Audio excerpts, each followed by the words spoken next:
81. Lokasi kolam lele ditemukan beberapa mayat. Mohon tim forensik. Ya Tuhan, lihat itu. Mereka semua perempuan. 81. Kami menemukan 3 korban di sektor barat. Butuh bantuan. Ya Tuhan, siapa yang bisa melakukan ini? Saya dengar mereka dari desa sebelah.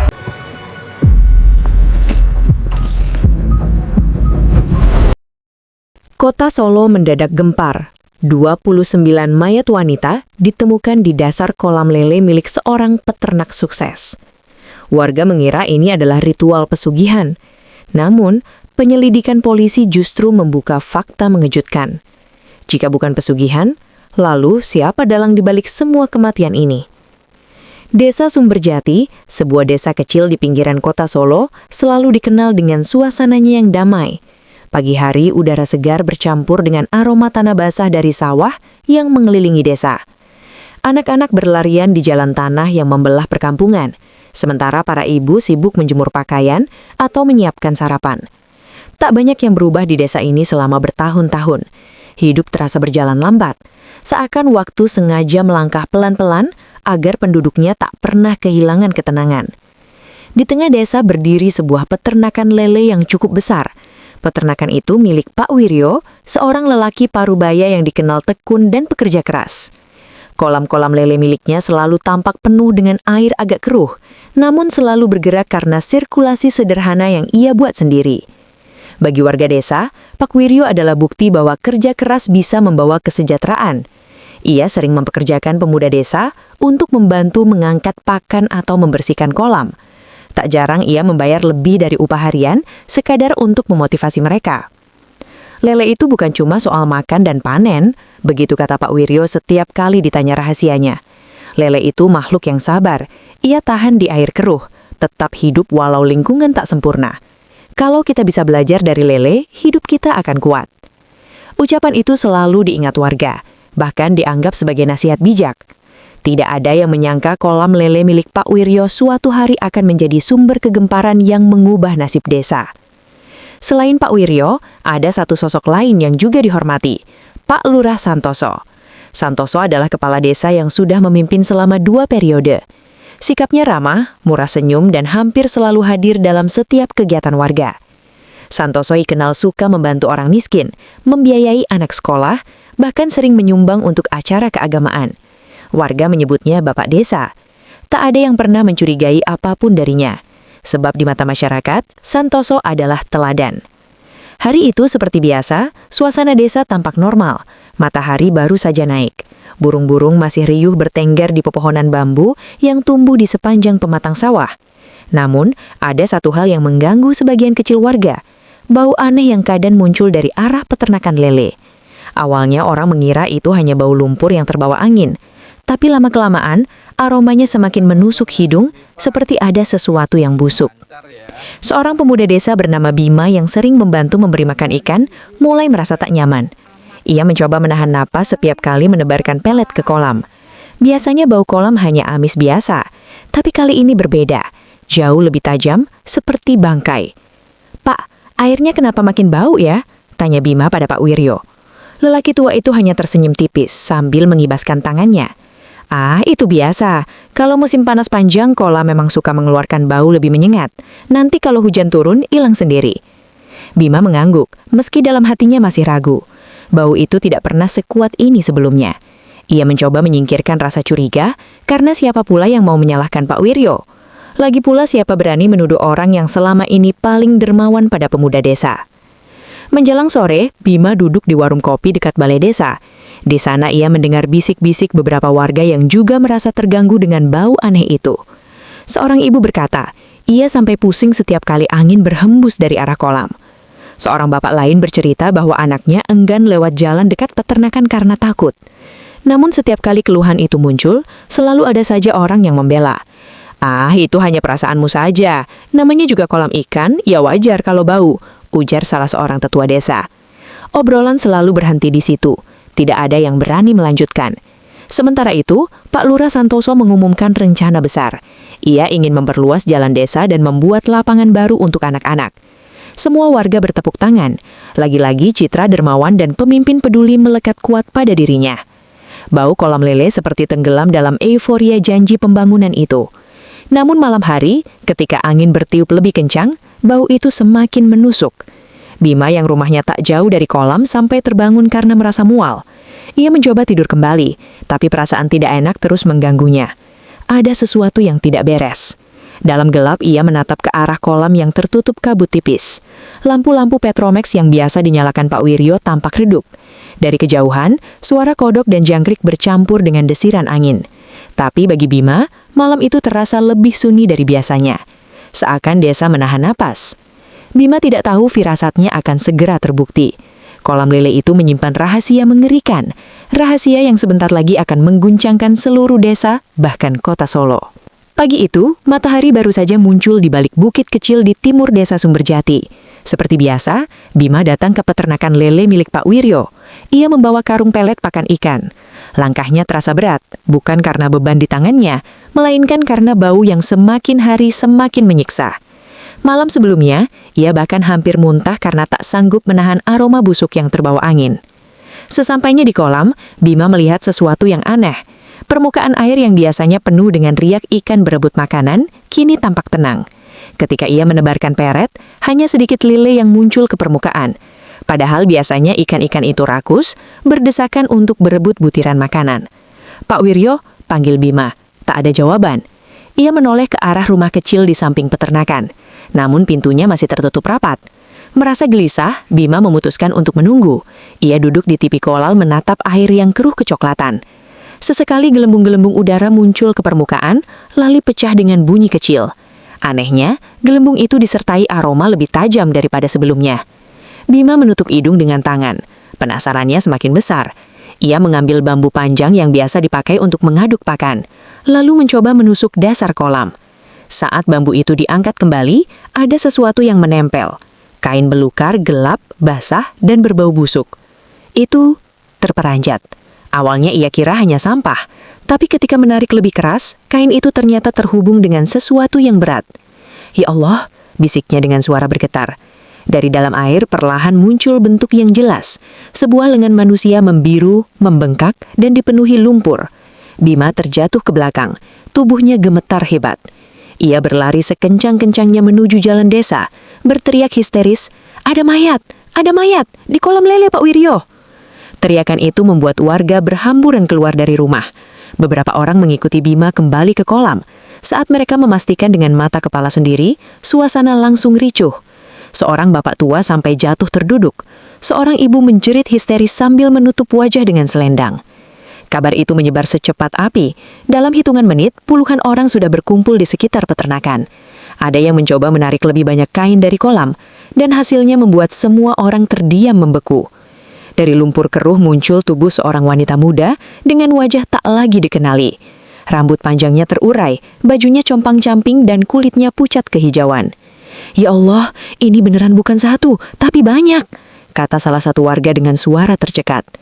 Mereka kemudian bergotong royong menguras sebagian air kolam dengan pompa sederhana. Semakin banyak air surut, semakin jelas pemandangan mengerikan itu. Bukan hanya satu atau dua, melainkan puluhan tubuh wanita bertumpukan di dasar kolam. Sebagian masih terikat, sebagian lain nyaris menyatu dengan lumpur. Desa seketika gempar, anak-anak dilarang mendekat. Beberapa warga pingsan, yang lain menangis ketakutan. Orang-orang mulai berbisik menyebut-nyebut kata pesugihan. Sudah lama ada cerita bahwa beberapa orang kaya mendadak di sekitar Solo suka menggunakan tumbal manusia. Dan kini, kolam lele Pak Wiryo menjadi bahan tuduhan. "Jangan-jangan ini pesugihan ikan lele," bisik seorang pemuda. "Benar, tak mungkin orang waras menaruh mayat di kolam sendiri," tambah yang lain. Obrolan semakin liar, sampai-sampai ada yang berani menuduh Pak Wiryo secara terang-terangan. Padahal saat itu Pak Wiryo sendiri belum muncul. Kegemparan ini akhirnya sampai ke telinga Pak Lurah Santoso. Ia segera datang bersama beberapa perangkat desa. Melihat puluhan warganya histeris di sekitar kolam, Santoso mencoba menenangkan. "Semua warga tolong tenang, jangan berspekulasi macam-macam. Kita serahkan semua pada pihak berwajib." Meski ucapannya terdengar tegas, wajah Santoso tampak pucat. Sorot matanya bergetar seolah ia tahu sesuatu yang tidak bisa ia katakan di depan warga. Tak lama kemudian, polisi dari polsek setempat datang. Setelah mendapat laporan, mereka langsung memasang garis polisi di sekitar peternakan, melarang siapapun mendekat. Beberapa petugas mulai mendokumentasikan kondisi kolam, sementara warga hanya bisa menonton dari kejauhan. Suasana menjadi kacau ketika media lokal ikut berdatangan. Kamera-kamera menyorot wajah-wajah panik, merekam tangisan warga, dan tentu saja menyorot ke arah kolam. Judul berita besar segera menyebar, puluhan mayat ditemukan di kolam lele Desa Sumberjati. Sementara polisi bekerja, warga terus bergumam. Ada yang yakin ini kasus pembunuhan, ada pula yang bersikeras ini urusan goib. Namun satu hal jelas, desa kecil yang biasanya tenang itu kini berubah menjadi pusat perhatian seantero Solo. Di kejauhan, Bima masih gemetar. Ia duduk di bawah pohon jati mencoba menenangkan diri.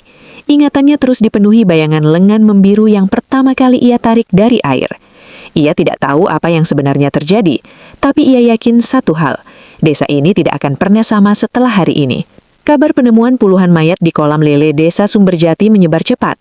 Dalam 2 hari, kasus ini menjadi berita utama di televisi nasional. Foto garis polisi, wajah-wajah panik warga, dan kolam yang penuh lumpur itu terpampang di mana-mana. Desa yang tadinya nyaris tak pernah disebut media, kini mendadak jadi pusat perhatian seantero Solo. Polisi dari tingkat kota hingga provinsi segera turun tangan. Salah satu yang ditugaskan adalah seorang penyidik muda bernama Ardi Pratama. 81, kami menemukan 3 korban di sektor barat. Butuh bantuan. Ya Tuhan, siapa yang bisa melakukan ini? Saya dengar mereka dari desa sebelah. Usianya baru 30-an, namun reputasinya cukup baik. Ia dikenal gigih, tak kenal takut, dan sering menyelesaikan kasus sulit. Ketika perintah datang untuk memimpin penyelidikan awal di Sumberjati, Ardi menerima tanpa banyak tanya. Dalam hatinya ia hanya berpikir, kasus ini bisa jadi batu loncatan karir. Namun, ia tidak pernah membayangkan betapa pribadi kasus ini akan terasa begitu dekat dengannya. Ardi tiba di desa bersama 2 rekannya. Mobil dinas berhenti tepat di depan balai desa yang kini dijadikan posko sementara. Begitu turun, matanya langsung disambut tatapan penuh harap dari warga yang berkerumun. Ada rasa tegang di udara. Semua orang ingin jawaban, tapi tidak ada yang bisa memberikannya. "Selamat datang, Pak," sambut Pak Lurah Santoso sambil menjabat tangan Ardi. Senyumnya hangat seperti biasa, meski garis wajahnya tampak menegang. "Kami sudah menunggu," warga gelisah. "Semoga kedatangan Bapak bisa membawa kejelasan." Ardi menatap Santoso beberapa detik, seolah ingin membaca isi hatinya. Lalu ia hanya mengangguk. "Kami akan berusaha semaksimal mungkin, Pak Lurah. Mohon semua warga bekerja sama, jangan ada yang menutup-nutupi informasi." Setelah berkoordinasi sebentar, Ardi bersama tim langsung menuju lokasi kolam. Ketika sampai, ia terdiam. Di hadapannya, garis polisi masih membentang. Lumpur kolam yang sudah setengah dikuras memperlihatkan sisa-sisa horor. Kain basah, potongan tubuh yang belum terangkat, dan bau busuk menusuk yang membuat perut mual. Beberapa petugas forensik masih sibuk memasukkan kantong jenazah ke dalam mobil. Ardi menutup hidung dengan masker, tapi matanya tetap terpaku. Ada rasa perih yang menusuk di dada. Ia sudah terbiasa melihat korban kriminal, namun jumlah sebanyak ini sungguh di luar nalar. Di tepi kolam, ia melihat seorang pemuda duduk termenung. Wajahnya pucat, matanya kosong. "Itu siapa?" tanya Ardi kepada salah satu warga. "Itu Bima, Pak. Dia yang pertama menemukan mayat di kolam," jawab seorang ibu mendekat. "Kamu Bima?" Pemuda itu mengangguk lemah. "Ceritakan dari awal. Jangan ada yang kau sembunyikan." Dengan suara bergetar, Bima menjelaskan bagaimana ia menemukan kain yang ternyata menempel pada lengan manusia. Ardi mendengarkan dengan seksama. Ia bisa merasakan ketulusan ketakutan Bima. Anak muda itu jelas bukan pelaku, melainkan korban trauma. Usai berbincang dengan Bima, Ardi berjalan lagi ke arah kolam. Pandangannya jatuh pada salah satu kantong jenazah yang belum diangkut. Entah kenapa, hatinya terdorong untuk membuka sedikit resletingnya. Petugas forensik sempat melarang, tapi Ardi bersikeras. Ketika wajah jenazah itu terlihat, tubuh Ardi seolah membeku. Seorang wanita berusia sekitar 40-an dengan rambut panjang dan wajah yang meski rusak, masih menyimpan garis-garis yang sangat dikenalnya. Ia mundur 1 langkah, dadanya sesak. Ingatan masa kecil menyeruak begitu saja. Ibunya, Sulastri, yang hilang ketika ia masih duduk di sekolah dasar. Ardi tak kuasa menahan diri. "Ibu?" Fisiknya lirih meski ia tahu semua orang bisa mendengar. Rekannya menatap heran. "Pak Ardi, Anda kenal korban ini?" Ardi menarik napas panjang, berusaha menahan emosi. Saya belum yakin, tapi wajahnya sangat mirip dengan ibu saya. Suasana di sekitar kolam hening sejenak. Petugas lain menatap Ardi dengan campuran rasa simpati dan terkejut. Tak ada yang menyangka penyidik yang dikirim justru punya hubungan pribadi dengan salah satu korban. Namun Ardi cepat menguasai diri. Ia merapikan kembali resleting kantong jenazah, lalu menegakkan tubuh. Suaranya tegas meski bergetar. Apapun yang terjadi, saya akan tetap profesional. Tapi mulai detik ini, kasus ini juga menjadi urusan pribadi saya. Hari itu Ardi mulai bekerja lebih keras dari biasanya. Ia memeriksa semua dokumen hilangnya perempuan di sekitar Solo beberapa tahun terakhir. Ternyata banyak laporan yang tidak pernah ditindaklanjuti. Nama-nama korban perlahan mulai cocok dengan identitas jenazah yang ditemukan. Satu demi satu misteri terungkap. Para wanita itu hilang secara misterius dan polisi lama menganggap mereka hanya pergi merantau atau kabur. Ardi tidak bisa menahan amarahnya. Bagaimana mungkin laporan sebesar ini diabaikan, pikirnya. Ia merasa ada sesuatu yang sengaja ditutupi. Malamnya ketika desa mulai sepi, Ardi berdiri sendirian di tepi kolam. Bulan separuh memantulkan cahaya pucat ke permukaan lumpur. Angin membawa bau anyir yang menusuk, membuat matanya berair. Ia menghadap ke bawah. Setelah berbicara pada ibunya, "Ibu, saya janji, saya tidak akan cari siapa yang melakukan ini, dan saya akan pastikan mereka membayar." Ardi tak tahu sumpah itu akan menyeretnya ke dalam konspirasi yang jauh lebih besar daripada yang ia bayangkan. Konspirasi yang melibatkan orang-orang terhormat, bahkan mereka yang setiap hari ia ajak bicara. Hari-hari berikutnya, desa Sumberjati tidak pernah lagi tenang. Polisi masih sibuk mengidentifikasi puluhan jenazah yang ditemukan di kolam lele. Sebagian berhasil dikenali dari pakaian, perhiasan, atau catatan laporan orang hilang yang cocok. Namun sebagian lain sulit diidentifikasi karena kondisi tubuh yang sudah terlalu rusak. Ardi Pratama duduk di posko penyelidikan yang menempati balai desa. Di depannya kertas-kertas laporan menumpuk. Ia membaca setiap detail dengan penuh konsentrasi. Ada puluhan nama wanita muda yang dilaporkan hilang dalam 10 tahun terakhir. Sebagian berasal dari Solo, sebagian dari kota lain di Jawa Tengah. Aneh, gumamnya. Rekan timnya menoleh. Apa yang aneh, Pak? Ardi mengangkat selembar laporan. Sebagian besar korban ini berasal dari keluarga sederhana. Tidak ada yang punya harta atau konflik besar. Tapi anehnya pola hilangnya mirip.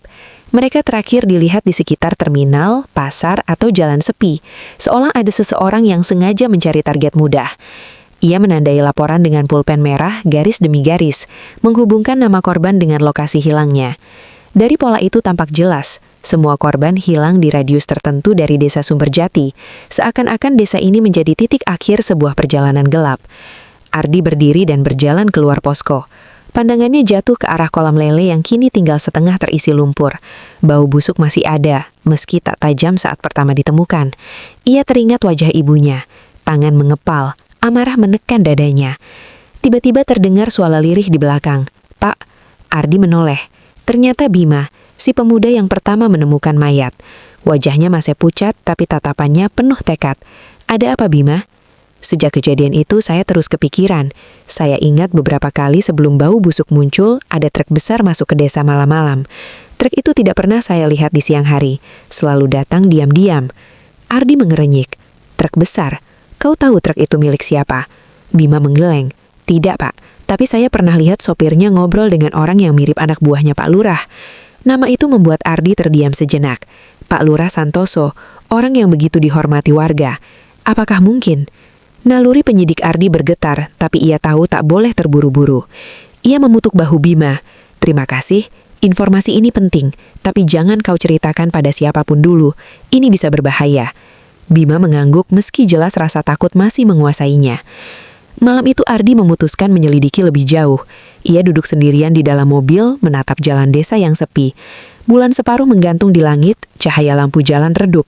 Tepat tengah malam, ia melihat sesuatu. Sebuah truk box berwarna abu-abu masuk perlahan dari arah jalan utama.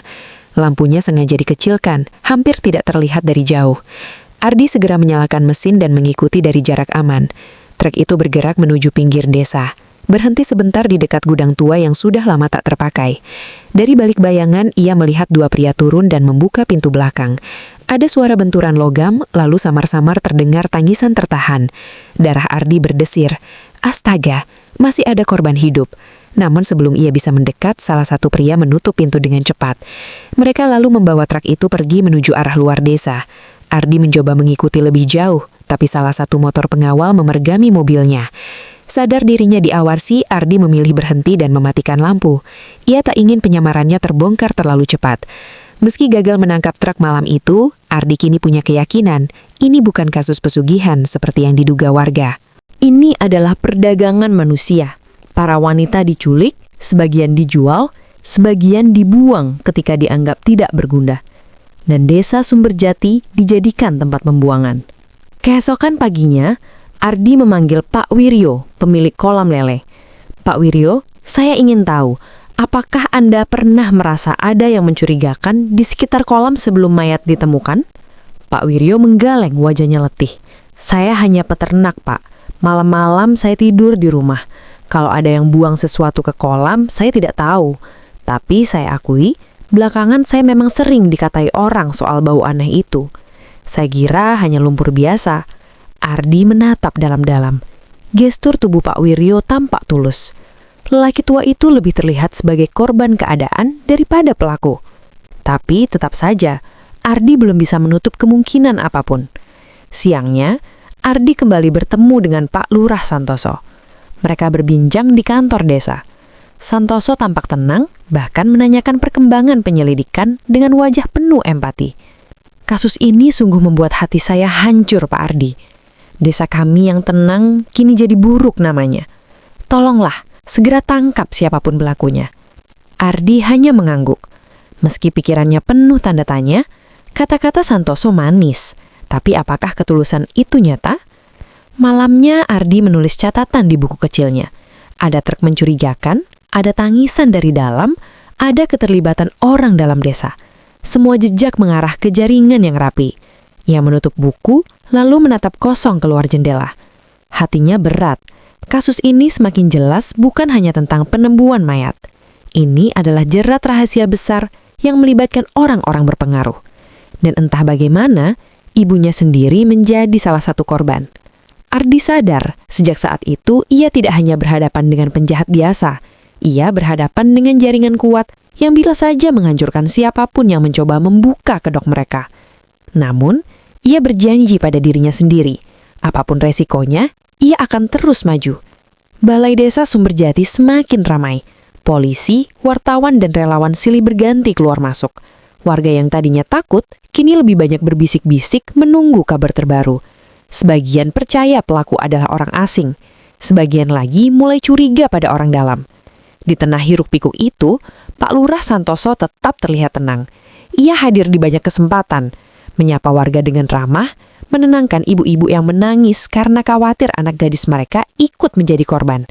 Ia bahkan menyumbang makanan dan tenda tambahan untuk posko polisi. Pak Lurah memang orang baik, bisik seorang bapak tua kepada Ardi. Kalau bukan dia, mungkin desa ini sudah kacau sejak lama. Ardi hanya mengangguk singkat.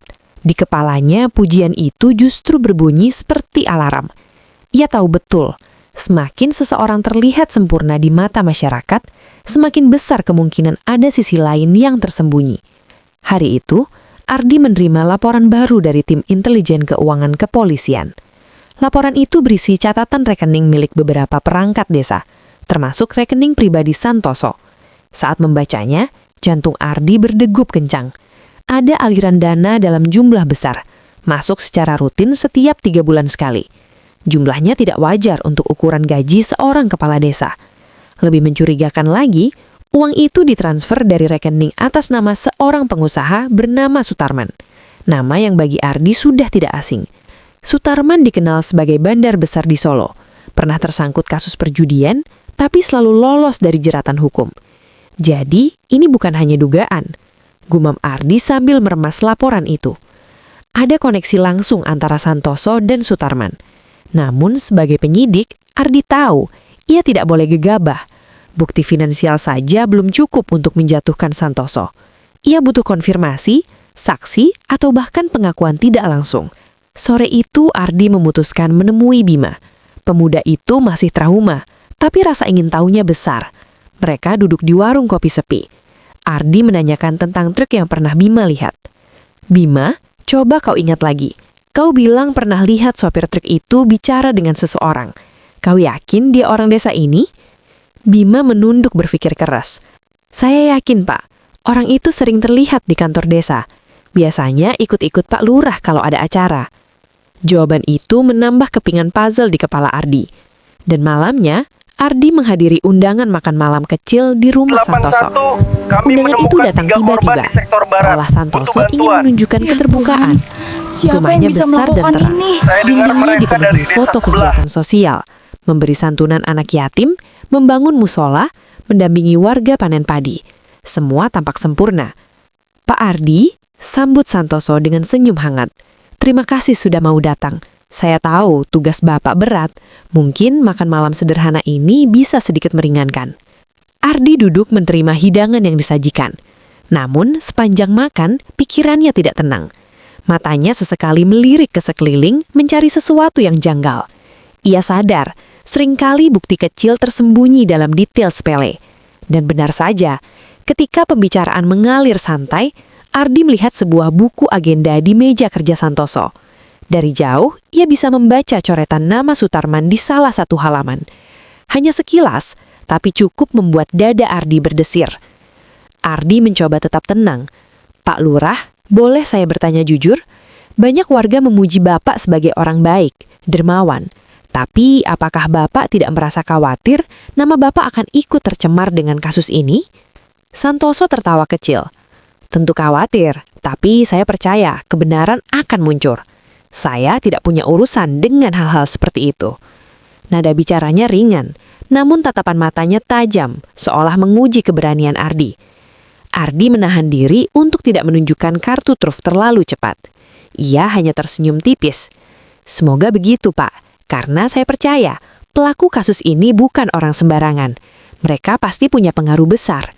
Santoso tidak menjawab, hanya diam lalu meneguk air teh di depannya. Keheningan sejenak itu terasa berat, seakan ada sesuatu yang disembunyikan. Setelah makan malam selesai, Ardi keluar rumah dengan kepala penuh pikiran. Malam itu, ia menulis di buku catatannya. Pak Lurah Santoso dicurigai menerima aliran dana dari Sutarman. Citrawan menutupi sesuatu. Perlu pengawasan ketat. Keesokan harinya, kabar mengejutkan datang. Seorang warga melapor bahwa ia melihat Santoso bertemu diam-diam dengan 2 pria asing di jalan dekat sawah. Pertemuan itu singkat, tapi jelas bukan obrolan biasa. Warga itu hanya berani bercerita kepada polisi karena merasa takut. Ardi semakin yakin citra bapak desa yang penuh senyum hanyalah topeng. Di baliknya, ada rahasia yang jauh lebih gelap. Namun ia juga tahu, langkah berikutnya akan sangat berbahaya. Menyentuh Santoso berarti menyentuh orang yang punya pengaruh besar di desa. Salah sedikit bisa membuatnya kehilangan dukungan, bahkan dari sesama polisi. Di ruang posko, Ardi menatap foto ibunya yang kini sudah dikonfirmasi sebagai salah satu korban. Air matanya nyaris jatuh, tapi ia tahan. Bu, semakin jelas. Orang yang warga hormati justru mungkin dalang semuanya. Saya janji akan bongkar semua ini, walau nyawa saya taruhannya. Malam itu, untuk pertama kalinya, Ardi merasa benar-benar sendirian. Tapi dalam kesendirian itu pula tekadnya mengeras. Ia tidak akan berhenti sampai nama Santoso jatuh bersama jaringan gelap yang melindunginya. Langit Solo siang itu mendung. Udara lembab terasa menekan seakan menandai beratnya beban yang sedang Ardi tanggung. Di posko, papan penuh coretan nama dan garis penghubung tampak seperti jaring laba-laba. Di tengah semua itu, 2 nama ditulis dengan huruf tebal. Santoso dan Sutarman. Ardi berdiri menatapnya lama. Ia tahu, jika ingin menjatuhkan Santoso, maka ia harus lebih dulu memahami siapa Sutarman. Bandar besar yang selama ini hanya terdengar sebagai bayangan. Ia memutuskan turun langsung ke kota Solo, menyamar tanpa seragam. Mengenakan jaket hitam sederhana, Ardi berbaur dengan hiruk-pikuk pasar malam. Disinilah ia mendapat kabar bahwa Sutarman sering mengatur pertemuan bisnis gelap dengan dalih perdagangan hasil bumi di sebuah gudang tua dekat stasiun barang. Pak, hati-hati, bisik seorang informan bayaran yang Ardi temui di warung angkringan.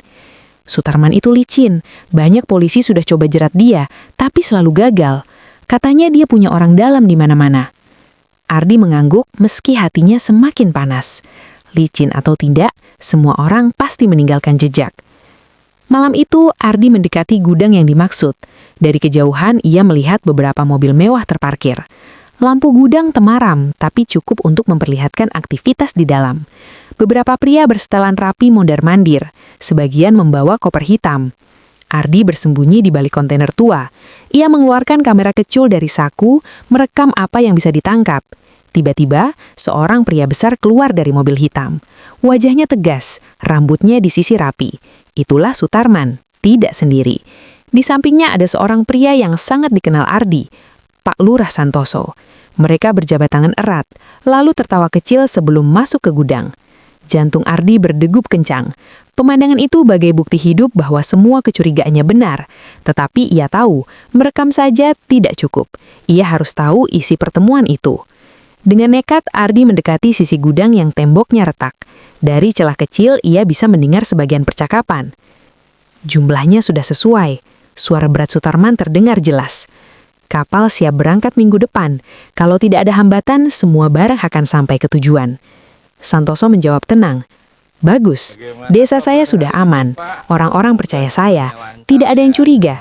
Kolam itu juga sudah tidak bisa dipakai. Nanti kita siapkan tempat lain. Ardi menahan nafas. Kata barang jelas bukan merujuk pada benda mati. Dan kalimat soal kolam membuat semua teka-teki bersatu. Kolam lele hanyalah kedok, tempat membuang korban yang tidak terpakai. Namun, tiba-tiba suara lain muncul. Ada polisi yang mulai mencium bau. Nama Ardi Pratama. Ardi terkejut mendengar namanya disebut. Sutarman menjawab, biarkan, kalau dia terlalu dekat, kita singkirkan. Ardi mundur perlahan, keringat dingin membasahi punggung. Ia sadar dirinya sedang bermain api. Sekali salah langkah, ia bisa hilang sebelum sempat membuka semua rahasia. Kembali ke posko, Ardi menuliskan semua detail di buku catatannya. Namun ia tidak menceritakan hasil penyelidikan itu ke banyak orang, hanya kepada atasannya yang dipercaya. Ia khawatir ada kebocoran karena jelas Sutarman punya jaringan luas. Keesokan harinya, Ardi menemui Bima di sawah. Pemuda itu tampak masih canggung, tapi mau membantu. Bima, dengar baik-baik. Kalau kau lihat truk atau orang asing lagi, catat waktu dan cirinya. Jangan dekati, jangan sok berani. Cukup beritai saya. Bima mengangguk mantap meski wajahnya tegang. Baik pak, saya tahu ini berbahaya, tapi saya juga tidak mau desa ini terus jadi tempat terkutuk. Malam kembali datang, dan Ardi duduk sendirian menatap peta Solo dengan tanda merah di berbagai titik. Satu hal pasti, Santoso bukan hanya kaki tangan, ia adalah rekan setara dalam jaringan Sutarman. Keduanya ibarat dua sisi koin, saling menopang untuk bisnis keji yang mengorbankan nyawa wanita muda. Namun ada pertanyaan besar yang masih menghantui Ardi. Mengapa ibunya sendiri bisa menjadi salah satu korban? Apakah ia target acak, atau ada sesuatu di masa lalu yang membuatnya terjebak dalam jaringan ini? Ardi menatap foto ibunya sekali lagi, lalu menggenggam tangan. Aku akan bongkar semuanya, Bu. Sutarman, Santoso, siapapun yang terlibat, tidak peduli besar apa kekuatan mereka. Di luar, angin malam berhembus membawa suara samar dari kejauhan. Desa Sumberjati tampak tenang, tapi Ardi tahu, di balik ketenangan itu ada badai besar yang siap meledak. Dan ia, suka atau tidak, kini sudah tepat berada di pusatnya. Malam di desa Sumberjati terasa lebih gelap dari biasanya. Angin kencang berhembus membawa suara gesekan daun bambu, membuat suasana semakin mencekam. Ardi Pratama duduk di teras posko, matanya menatap kosong ke arah jalan desa. Sejak ia mendengar namanya disebut dalam rapat rahasia antara Santoso dan Sutarman, ia tahu waktunya tak banyak lagi. Benar saja, 2 hari setelah pengintaian itu, serangkaian kejadian aneh mulai menimpanya. Pertama, ia menemukan ban mobil dinasnya kempes dengan bekas sobekan tajam. Lalu ketika ia pulang ke rumah kontrakan, ada amplop coklat terselip di bawah pintu. Isinya hanya selembar kertas bertuliskan, "Berhenti, atau mayatmu akan ikut jadi penghuni kolam." Ardi menggenggam kertas itu erat. Nafasnya memburu, bukan karena takut, tapi karena marah. Ancaman ini jelas, bukan main-main. Malam berikutnya, ketika ia menyusuri jalan sepi menuju sawah untuk memeriksa laporan warga, tiba-tiba lampu motor di belakangnya menyala terang. Suara knalpot meraung mendekat cepat. 2 pria berhelm hitam mendekati, salah satunya mengayunkan parang. Refleks, Ardi membanting setir motornya ke arah pematang sawah. Roda selip, tubuhnya hampir terlempar, tapi ia berhasil berguling dan menghindar.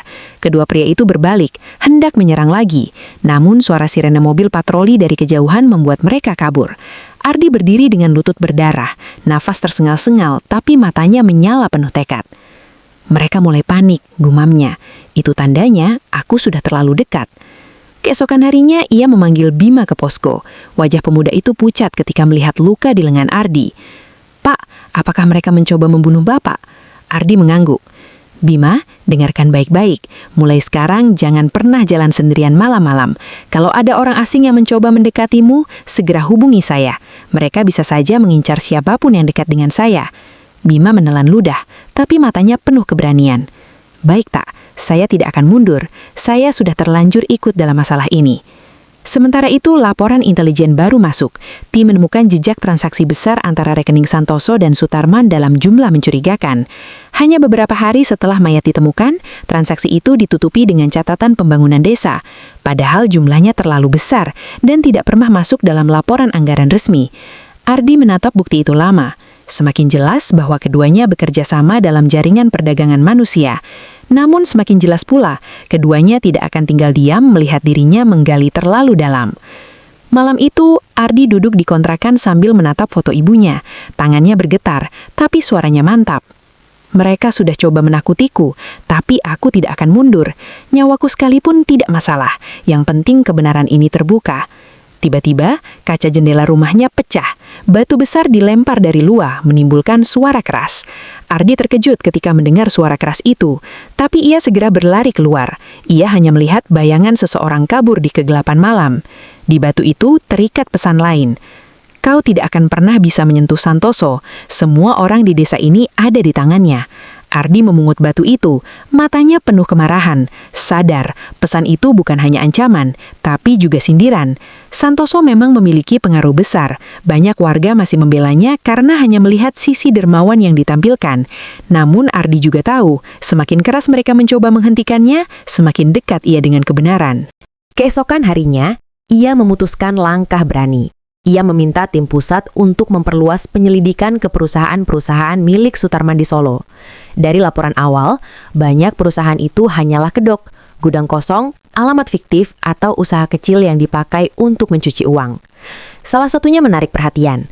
Sebuah perusahaan logistik dengan rute pengiriman yang aneh, selalu melibatkan jalur desa Sumberjati. Ardi segera paham, disitulah jalur distribusi korban disamarkan. Namun, ia juga sadar, semakin ia membuka rahasia ini, semakin besar ancaman yang mengintainya.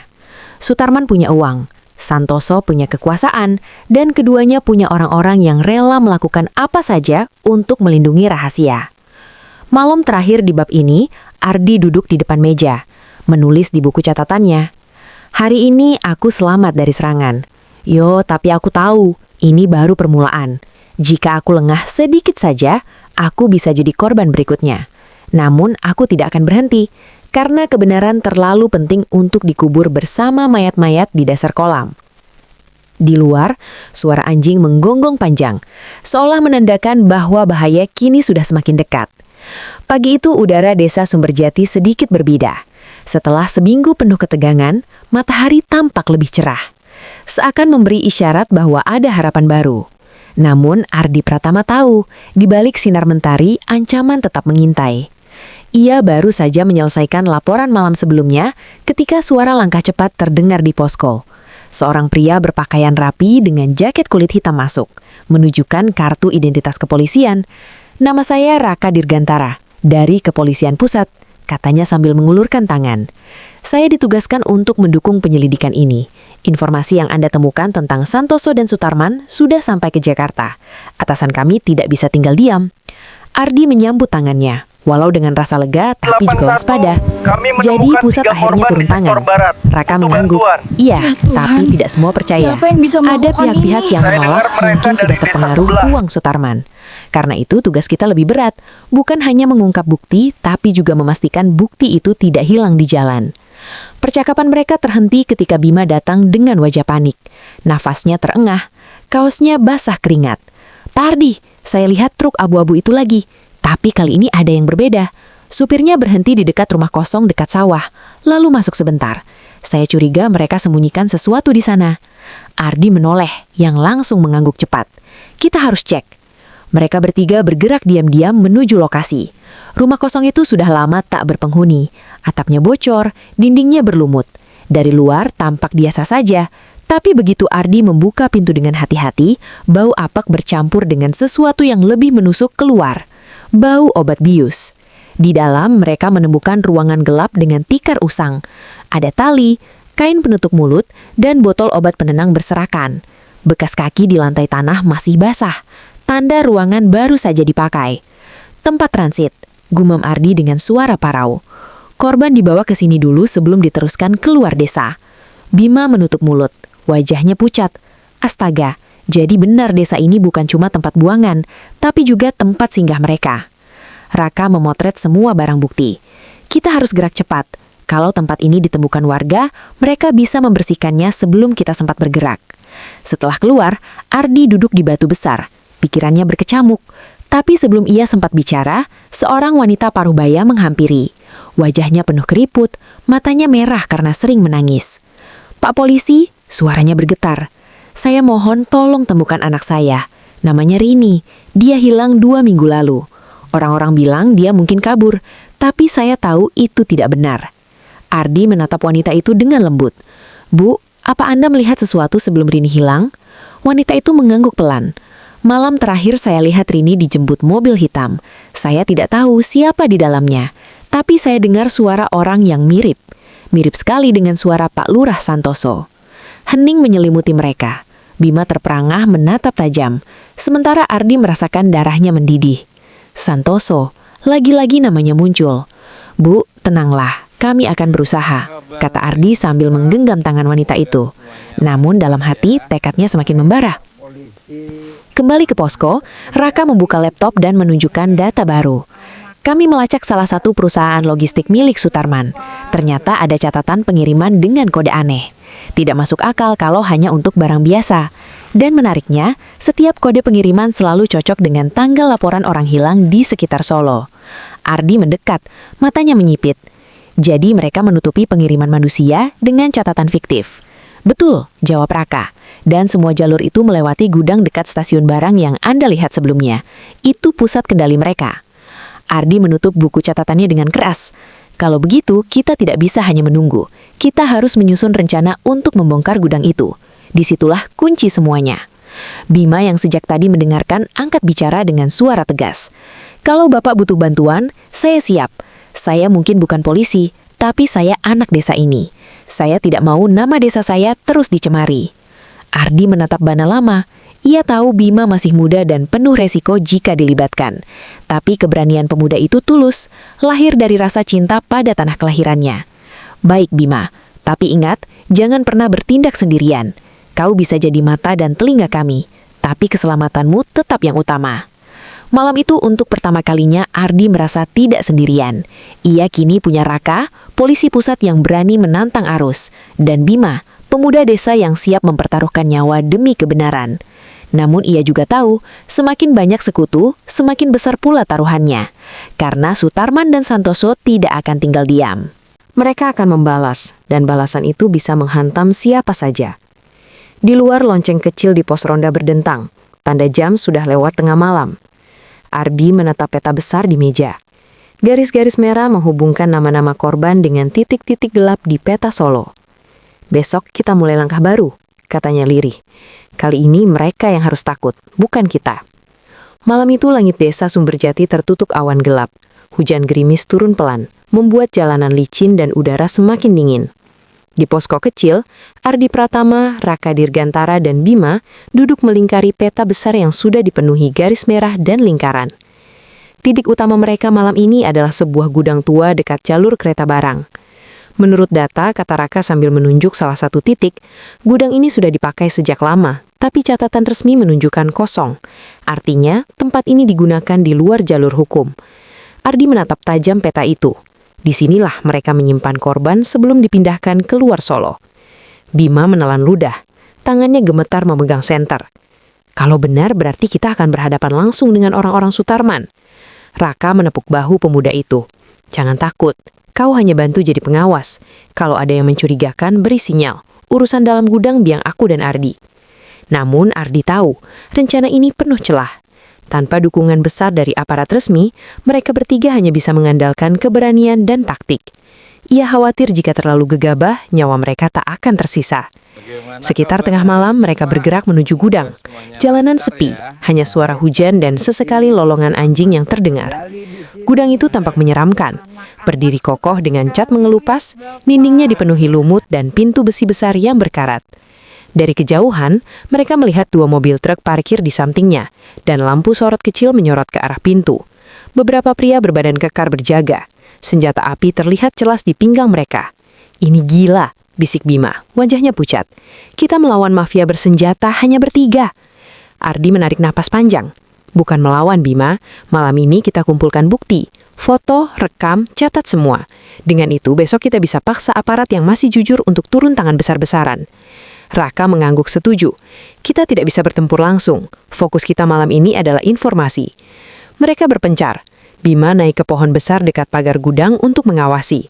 Sementara Ardi dan Raka merayap mendekati dinding sebelah kiri. Dari celah papan yang sudah lapuk, mereka bisa mengintip ke dalam. Pemandangan di dalam membuat jantung Ardi berdetak kencang. Ada beberapa perempuan duduk di lantai. Tangan terikat, mulut ditutup kain, wajah mereka pucat, sebagian menangis. Seorang pria bertubuh gempal berjalan mondar-mandir sambil memegang senjata laras pendek. Ya Tuhan, gumam Ardi, ini bukan lagi dugaan, ini nyata. Raka segera menyalakan kamera kecil di ponselnya, merekam setiap detail. Kita harus dapatkan wajah penjaga dan nomor kendaraan truk itu bukti emas. Namun tiba-tiba suara mesin truk menyala. Pintu gudang berderi terbuka dan beberapa pria mulai mengangkat para korban masuk ke dalam kendaraan. Mereka bergerak cepat, terlatih. Ardi menggertakkan gigi. Mereka akan bawa korban malam ini. Kalau kita biarkan, jejaknya hilang lagi. Raka menahan lengannya. Tenang, kalau kita serang sekarang, kita kalah jumlah. Lebih baik kita ikuti dari jauh. Belum sempat mereka putuskan, suara retakan terdengar di atas pohon. Bima terpeleset, ranting patah, tubuhnya hampir jatuh. Walau ia berhasil bertahan, suara itu cukup keras untuk menarik perhatian penjaga. Siapa itu? Teriak salah satu pria di luar. Lampu sorot diarahkan ke arah pohon. Bima panik, segera berlari. Para penjaga langsung melepaskan tembakan peringatan. Suara letupan senjata memecah keheningan malam. Ardi dan Raka tak punya pilihan. Mereka melompat dari persembunyian, menyeret Bima yang nyaris tertangkap. Suasana berubah kacau. Penjaga berteriak. Truk mulai bergerak meninggalkan gudang. Mereka kabur, teriak Ardi sambil berlari mengejar. Raka melempar benda kecil ke arah ban truk, paku besi lipat yang ia bawa dari Jakarta. Ban depan truk meletus, kendaraan oleng ke samping nyaris terguling. Suara teriakan terdengar dari dalam gudang. Para korban berteriak ketakutan. Dalam kepanikan itu, Ardi berhasil memotret wajah salah satu penjaga dengan jelas. Tapi peluru melesat hanya beberapa inci dari kepalanya. Mereka tak bisa berlama-lama. Lari sekarang, teriak Raka. Mereka bertiga kabur menembus gelap malam. Napas tersengal-sengal, peluru terus menghujani belakang mereka. Untungnya jalan licin membuat para penjaga tak bisa mengejar jauh. Di posko, tubuh mereka penuh lumpur. Bima masih bergemetar, tapi matanya berkilat. Saya lihat jelas, Pak. Salah satu dari mereka bukan orang asing. Itu orang desa sendiri. Pak Suroso tangan kanan Santoso. Dia ikut jaga di gudang. Ardi terdiam, wajahnya memucat. Raka menatap tajam. Jadi benar, kepala desa tidak hanya tahu, tapi mengirim orang-orangnya langsung. Ardi menutup matanya sebentar, lalu membuka dengan tekad yang lebih keras. Kalau begitu, kita tak punya jalan mundur. Besok pagi semua bukti ini harus kita bawa ke kantor pusat. Santoso dan Sutarman tidak bisa lagi bersembunyi di bayang-bayang. Namun di lubuk hatinya, Ardi sadar langkah berikutnya akan jauh lebih berbahaya. Karena begitu mereka menyerang langsung kepentingan Santoso, balasan yang datang tidak akan sekedar ancaman. Balasan itu bisa mengorbankan nyawa siapapun yang ada di dekatnya. Pagi di desa Sumberjati terasa berat, seperti udara menahan sesuatu yang akan pecah. Ardi Pratama berdiri di depan jendela posko menatap jalan tanah yang basah setelah hujan semalam. Kepalanya penuh dengan rencana, tapi juga kekhawatiran. Bukti dari gudang memang berhasil mereka amankan. Namun ia tahu Santoso dan Sutarman tidak akan diam. Di meja, Raka Dirgantara menatap laptopnya dengan serius. Ia menyalin semua foto dan rekaman ke dalam beberapa salinan. Kita harus segera bawa ini ke Jakarta. Kalau hanya kita simpan di sini, sewaktu-waktu mereka bisa menyerang dan menghapus semuanya. Bima yang duduk di kursi kayu menimpali. Kalau mereka berani serang, berarti mereka sudah tahu keberadaan kita. Itu artinya mungkin mereka juga tahu siapa saja yang bersama kita. Ucapan itu seperti pertanda. Tak lama kemudian, suara motor berderu mendekat. Dari balik tirai, Ardi melihat beberapa orang bersenjata berhenti di depan warung milik warga. Mereka tidak masuk, hanya duduk di motor sambil menatap tajam ke arah posko. Mereka mulai kirim pesan, gumam Ardi, matanya menyipit. Siang harinya, seorang kurir mengantar amplop coklat ke posko. Di dalamnya hanya ada satu foto, wajah Ardi kecil bersama seorang wanita muda berambut panjang. Di belakang foto tertulis, "Kalau kau terus ikut campur, kau akan menyusul ibumu." Ardi tercekat, tangannya bergetar saat memegang foto itu. Raka mendekat, menatap dengan bingung. Siapa wanita ini? Ardi menelan ludah, suaranya serak. Dia ibuku, hilang 20 tahun lalu. Aku tidak pernah tahu apa yang terjadi. Dan sekarang mereka kirim foto ini. Bima menutup mulutnya kaget. Jangan-jangan ibumu salah satu korban, Pak. Ardi tak menjawab, hanya menggenggam erat foto itu. Hatinya seperti ditusuk ribuan pisau. Semua rasa sakit yang ia simpan selama ini kembali mengalir. Ia sadar kasus ini bukan hanya tugas, tapi juga darah dagingnya sendiri. Malamnya, ketegangan mencapai puncak. Suara kaca pecah keras terdengar di belakang posko. Batu besar dilemparkan dengan pesan singkat terikat di kertas. Keluar dari desa ini sebelum terlambat. Raka segera memeriksa sekitar, pistol kecil di tangannya siap. Bima berlari menutup pintu depan. Namun ancaman itu ternyata bukan sekedar gertakan. Beberapa menit kemudian, api mulai membakar gudang kosong di ujung jalan. Asap hitam membumbung tinggi, membuat warga berteriak panik. Ardi tahu, itu cara Santoso menunjukkan kekuatan, mengorbankan bangunan desa sendiri untuk menanamkan rasa takut. Ardi menggertakkan gigi. Cukup. Kalau kita terus bertahan pasif, mereka akan terus menekan. Besok kita harus bergerak. Raka menatapnya ragu. Bergerak bagaimana? Kita hanya bertiga, Ardi. Mereka punya puluhan orang. Ardi menghela napas. Bukan butuh banyak orang. Kita hanya butuh keberanian warga yang sudah muak.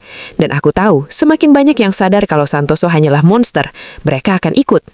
Keesokan paginya, Ardi mendatangi rumah Bu Ratna, wanita yang kehilangan anaknya bernama Rini.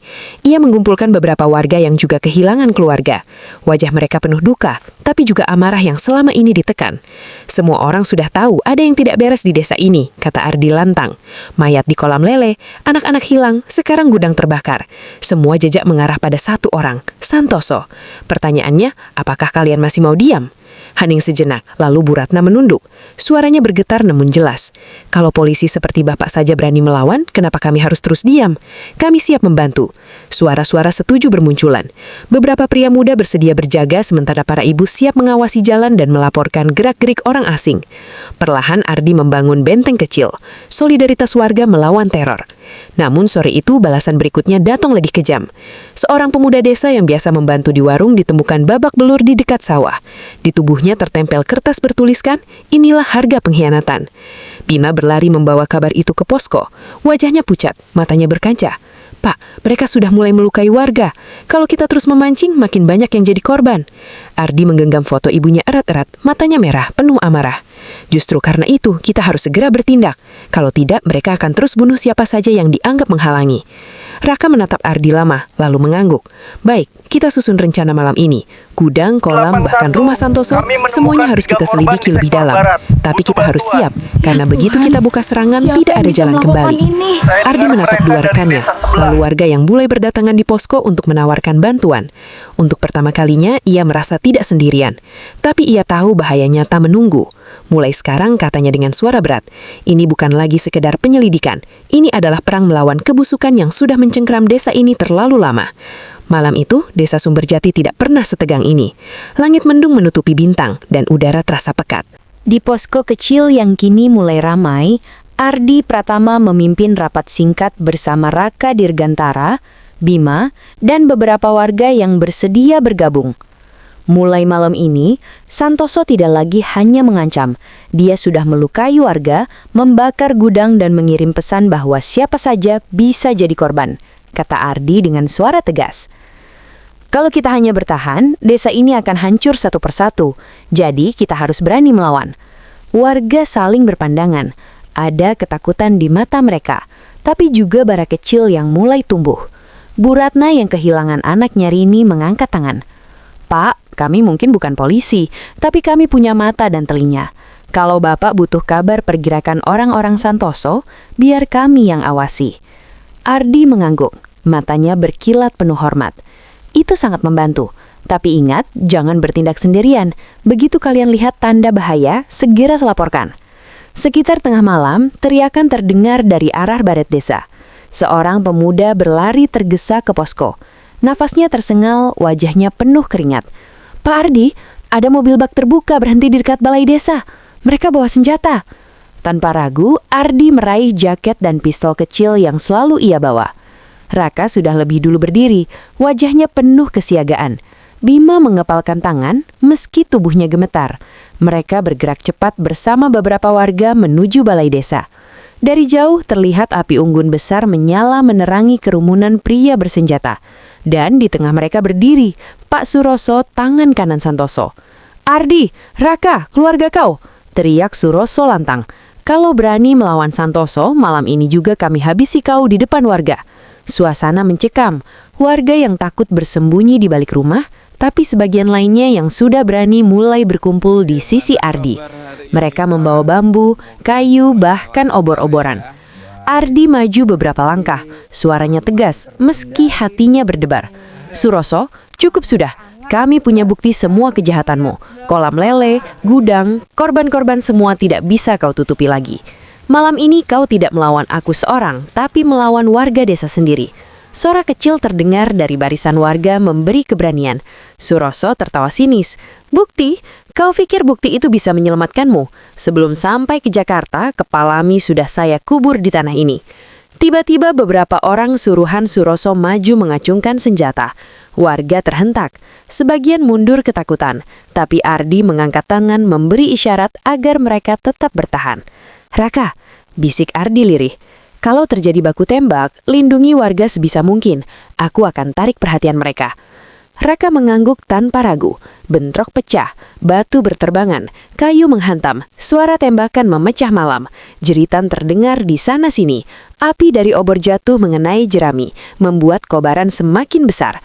Desa seketika berubah jadi arena perang. Ardi berhadapan langsung dengan Suroso. Mereka bertarung sengit. Suroso mengayunkan besi panjang, sementara Ardi menangkis dengan kayu keras yang ia temukan di tanah.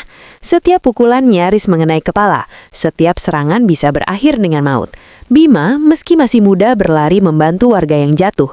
Ia menyeret seorang bapak tua ke tempat aman, lalu kembali ke tengah keributan.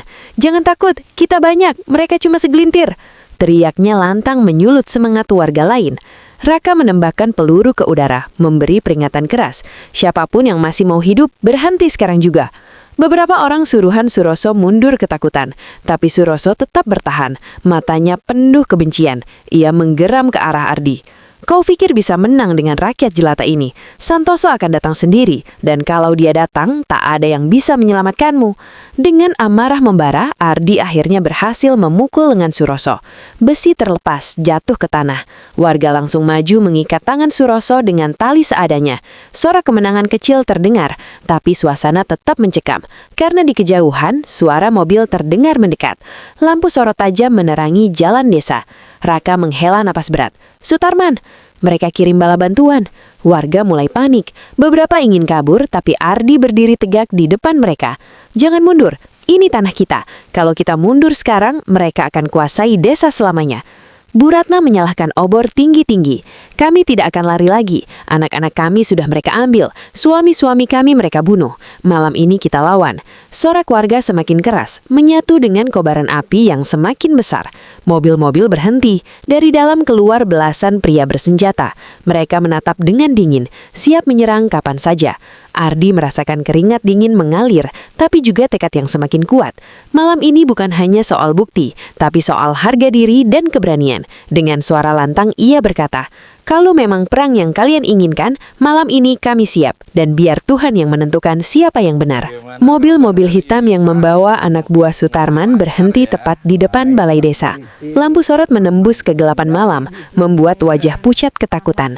Beberapa pria keluar sambil mengacungkan senjata. Di barisan depan, Ardi Pratama berdiri tegak dengan dada berdebar. Di sisi kirinya, Raka Dirgantara memegang pistol siap siaga. Di belakang, Bima berdiri bersama warga memegang bambu seadanya. Dari salah satu mobil keluar sosok berjas rapi dengan perut buncit dan wajah penuh arogansi. Sutarman. Ia tersenyum sinis sambil menepuk tangan seakan-akan sedang menikmati pertunjukan. "Hebat juga kau Ardi. katanya lantang. Berani membuat keributan sebesar ini. Tapi kau lupa satu hal, aku punya uang, dan di negeri ini uang bisa membeli segalanya, termasuk nyawamu. Ardi melangkah maju. Tidak selamanya uang bisa menutupi darah yang kau tumpahkan. Kami sudah punya bukti. Gudangmu, trukmu, orang-orang, semuanya terekam. Sutarman tertawa terbahak. Bukti? Kalau aku mau, bukti itu hilang sekejap. Santoso pun ada di pihakku. Kepala desa ini bukan hanya boneka, tapi partner. Saat nama Santoso disebut, warga bergemuruh. Mereka menoleh ke arah Pak Santoso yang tiba-tiba muncul dari balik kerumunan dengan wajah tenang. Ia berpura-pura heran, mencoba memainkan perannya. "Jangan percaya kata-kata mereka," teriak Santoso degil. "Aku kepala desa kalian. Aku selalu membantu saat panen, saat hajatan, saat kalian butuh dana. Polisi ini hanya ingin merusak desa kita." Namun tiba-tiba suara lirih seorang wanita pecah dari kerumunan. Itu Bu Ratna, wajahnya penuh air mata. "Kalau begitu, kenapa anakku hilang setelah terakhir kali bersama orang-orangmu, Pak Lurah? Kenapa setiap kali ada yang bertanya, kau hanya menyuruh kami diam?" Warga lain ikut bersuara, satu persatu tuduhan keluar. Semua cerita yang dulu hanya bisik-bisik, kini pecah jadi teriakan lantang. Santoso mulai kehilangan wibawa, wajahnya pucat, matanya liar, mencari celah untuk kabur. Di saat tegang itu, Raka mengangkat ponselnya tinggi-tinggi. Ia memutar rekaman dari gudang yang mereka dapatkan. Suara Suroso terdengar jelas. Santoso sudah perintahkan malam ini juga korban dipindahkan. Sutarman tidak mau menunggu. Rekaman itu memecah segalanya. Warga terdiam, lalu sorak marah menggema. Santoso mundur beberapa langkah, wajahnya ketakutan. Ardi melangkah maju menatap lurus mata Santoso. "Semua sudah jelas. Kau bukan pelindung desa ini. Kau dalang dari semua penderitaan. Kolam lele itu, gudang itu, korban-korban tak berdosa, semua ulahmu." Santoso berusaha kabur, tapi warga langsung mengepung. Sutarman menggeram marah, memberi isyarat pada anak buahnya untuk menyerang. Tembakan pertama pecah. Kekacauan kembali terjadi. Warga berteriak, sebagian mencari perlindungan, sebagian bertahan dengan obor dan bambu. Ardi dan Raka bersembunyi di balik tembok, balas menembak ke arah anak buah Sutarman. Bima, meski ketakutan, membantu menarik warga yang terluka ke tempat aman, lalu kembali ke tengah keributan. "Jangan takut, kita banyak, mereka cuma segelintir," teriaknya lantang, menyulut semangat warga lain. Raka menembakkan peluru ke udara, memberi peringatan keras. Siapapun yang masih mau hidup, berhenti sekarang juga. Beberapa orang suruhan Suroso mundur ketakutan, tapi Suroso tetap bertahan, matanya penuh kebencian. Ia menggeram ke arah Ardi. "Kau kira bisa menang dengan rakyat jelata ini? Santoso akan datang sendiri, dan kalau dia datang, tak ada yang bisa menyelamatkanmu." Dengan amarah membara, Ardi akhirnya berhasil memukul lengan Suroso. Besi terlepas, jatuh ke tanah. Warga langsung maju, mengikat tangan Suroso dengan tali seadanya. Sorak kemenangan kecil terdengar, tapi suasana tetap mencekam. Karena di kejauhan, suara mobil terdengar mendekat. Lampu sorot tajam menerangi jalan desa. Raka menghela nafas berat. "Sutarman, mereka kirim bala bantuan." Warga mulai panik. Beberapa ingin kabur, tapi Ardi berdiri tegak di depan mereka. "Jangan mundur. Ini tanah kita. Kalau kita mundur sekarang, mereka akan kuasai desa selamanya." Bu Ratna menyalakan obor tinggi-tinggi. "Kami tidak akan lari lagi. Anak-anak kami sudah mereka ambil. Suami-suami kami mereka bunuh. Malam ini kita lawan." Sorek warga semakin keras, menyatu dengan kobaran api yang semakin besar. Mobil-mobil berhenti. Dari dalam keluar belasan pria bersenjata. Mereka menatap dengan dingin, siap menyerang kapan saja. Ardi merasakan keringat dingin mengalir, tapi juga tekad yang semakin kuat. Malam ini bukan hanya soal bukti, tapi soal harga diri dan keberanian. Dengan suara lantang, ia berkata, "Kalau memang perang yang kalian inginkan, malam ini kami siap, dan biar Tuhan yang menentukan siapa yang benar." Mobil-mobil hitam yang membawa anak buah Sutarman berhenti tepat di depan balai desa. Lampu sorot menembus kegelapan malam, membuat wajah pucat ketakutan. Beberapa pria keluar sambil mengacungkan senjata. Di barisan depan, Ardi Pratama berdiri tegak dengan dada berdebar. Di sisi kirinya, Raka Dirgantara memegang pistol siap siaga. Di belakang, Bima berdiri bersama warga memegang bambu seadanya. Dari salah satu mobil keluar sosok berjas rapi dengan perut buncit dan wajah penuh arogansi, Sutarman. Ia tersenyum sinis sambil menepuk tangan seakan-akan sedang menikmati pertunjukan. "Hebat juga kau Ardi," katanya lantang, "berani membuat keributan sebesar ini. Tapi kau lupa satu hal, aku punya uang, dan di negeri ini uang bisa membeli segalanya, termasuk nyawamu." Ardi melangkah maju. "Tidak selamanya uang bisa menutupi darah yang kau tumpahkan. Kami sudah punya bukti." Gudangmu, trukmu, orang-orang, semuanya terekam. Sutarman tertawa terbahak. Bukti kalau aku mau bukti itu hilang sekejap. Santoso pun ada di pihakku. Kepala desa ini bukan hanya boneka, tapi partner. Saat nama Santoso disebut, warga bergemuruh. Mereka menoleh ke arah Pak Santoso yang tiba-tiba muncul dari balik kerumunan dengan wajah tenang. Ia berpura-pura heran, mencoba memainkan perannya. "Jangan percaya kata-kata mereka," teriak Santoso. "Aku kepala desa kalian. Aku selalu membantu saat panen, saat hajatan, saat kalian butuh dana. Polisi ini hanya ingin merusak desa kita." Namun tiba-tiba suara lirih seorang wanita pecah dari kerumunan. Itu Bu Ratna, wajahnya penuh air mata. "Kalau begitu, kenapa anakku hilang setelah terakhir kali bersama orang-orangmu, Pak Lurah? Kenapa setiap kali ada yang bertanya kau hanya menyuruh kami diam?" Warga lain ikut bersuara. Satu persatu tuduhan keluar. Semua cerita yang dulu hanya bisik-bisik, kini pecah jadi teriakan lantang. Santoso mulai kehilangan wibawa. Wajahnya pucat, matanya liar, mencari celah untuk kabur. Di saat tegang itu, Raka mengangkat ponselnya tinggi-tinggi. Ia memutar rekaman dari gudang yang mereka dapatkan. Suara Suroso terdengar jelas. Santoso sudah perintahkan malam ini korban dipindahkan. Sutarman tidak mau menunggu. Rekaman itu memecah segalanya. Warga terdiam, lalu sorak marah menggema. Santoso mundur beberapa langkah, wajahnya ketakutan. Ardi melangkah maju, menatap lurus mata Santoso. "Semua sudah jelas, kau bukan pelindung desa ini. Kau dalang dari semua penderitaan. Kolam lele itu, gudang itu, korban-korban tak berdosa, semua ulahmu." Santoso berusaha kabur, tapi warga langsung mengepung. Sutarman menggeram marah, memberi isyarat pada anak buahnya untuk menyerang. Tembakan pertama pecah. Kekacauan kembali terjadi. Warga berteriak, sebagian mencari perlindungan, sebagian bertahan dengan obor dan bambu. Ardi dan Raka bersembunyi di balik tembok, balas menembak ke arah anak buah Sutarman. Bima, meski ketakutan, membantu menarik warga yang terluka ke tempat aman. Di tengah kekacauan itu, suara sirene tiba-tiba terdengar dari kejauhan. Lampu biru merah menembus kegelapan malam. Puluhan polisi bersenjata lengkap datang dengan kendaraan taktis. Raka tersenyum lega. Bantuan dari pusat sudah tiba. Pasukan khusus langsung mengepung area. Suara megafon terdengar keras. "Semua yang bersenjata, letakkan senjata kalian sekarang juga." Melihat situasi berbalik, Ya anak buah Tuhan, Sutarman panik. siapa yang Sebagian bisa menyerah, melakukan ini? sebagian kabur, Saya dengar tapi mereka segera dari ditangkap. desa sebelah. Sutarman sendiri berusaha masuk ke mobil untuk melarikan diri. Namun Ardi lebih cepat. Ia menghadangnya, menodongkan pistol. "Perjalananmu selesai sampai di sini." Sutarman mendengus, masih mencoba arogan. "Kau pikir menang? Uangku bisa membawaku keluar dari penjara kapan saja." Ardi menatapnya dengan dingin. "Kali ini tidak, karena selain bukti kejahatanmu, aku juga tahu siapa korban yang paling berharga bagiku." Ia mengangkat foto ibunya tinggi-tinggi. "Dia salah satunya, dan aku akan pastikan kau bayar lunas." Polisi Pusit segera memborgol Sutarman. Santoso pun diseret warga ke tengah lapangan. Wajahnya babak belur. Mulutnya terus berteriak membela diri. Tapi tak ada lagi yang percaya. Pagi menjelang, desa Sumberjati yang semalam penuh api, kini hanya menyisakan asap tipis dan sisa-sisa kekacauan. Namun untuk pertama kalinya, ada harapan. Warga berdiri bersama menatap saat Santoso dan Sutarman digelandang ke mobil tahanan. Sorak kemenangan pecah, bukan karena perang sudah selesai, tapi karena keberanian akhirnya mengalahkan ketakutan. Bima menatap Ardi dengan mata berbinar. "Pak, kita berhasil. Desa ini bebas." Ardi menepuk bahunya.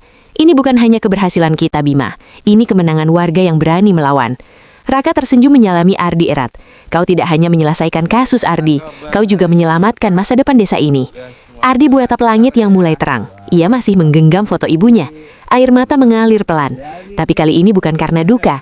"Ibu," bisiknya dalam hati, "perjuanganmu tidak sia-sia. Aku sudah menemukan kebenaran." 81, lokasi kolam lele, ditemukan beberapa mayat. Mohon tim forensik. Ya Tuhan, lihat itu, mereka semua perempuan.